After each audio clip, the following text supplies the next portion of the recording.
New this morning, a report from Amnesty International alleges Israel's war against Hamas in Gaza constitutes genocide. Amnesty International, for the first time, is making such a determination about the ongoing conflict. We have new video into us this morning from Khan Yunis in Gaza, and it shows the aftermath of an Israeli strike on a tent camp.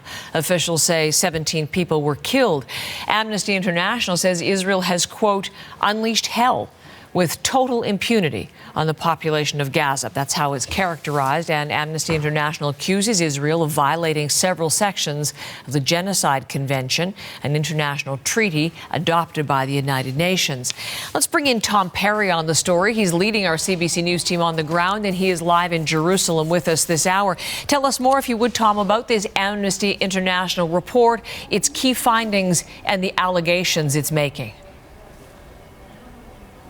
Well, it's a damning report. There's no other way of saying it. There's some very serious accusations being made against the Israeli government and the Israeli military, chief among them, that Israel is committing genocide in its military campaign in Gaza. Now, Amnesty International accuses Israel of targeting civilians, of withholding aid, of withholding fuel, of cutting off power, of going after sites of cultural significance, of subjecting hundreds, if not thousands, of Palestinians to torture and other inhumane treatment.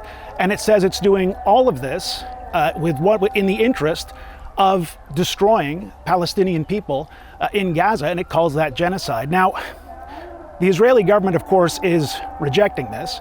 It put out a statement today saying that this is a report based on lies. It called Amnesty International a fanatical group, but Amnesty says any country that continues to sell weapons to Israel at this point is violating its duty to prevent genocide and also could be complicit in genocide. So a stern warning from the group.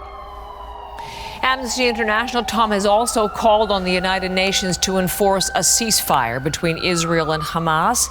Where do negotiations stand at this point as far as any new truce possibility goes? Well, as we've seen from the video coming in from Gaza, there's no ceasefire. The military operations are continuing there. We did hear that Donald Trump's envoy to the Middle East, Steve Witkoff, has been in Qatar and in Israel talking to officials here. Apparently he met with Benjamin Netanyahu, trying to come up, I guess, kickstart any kind of talks on a ceasefire deal, on releasing the hostages.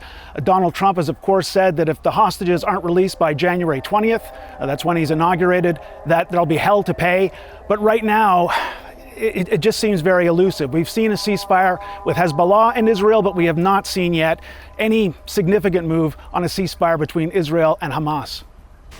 Tom, thank you very much. I appreciate the reporting. Tom is live in Jerusalem for us today.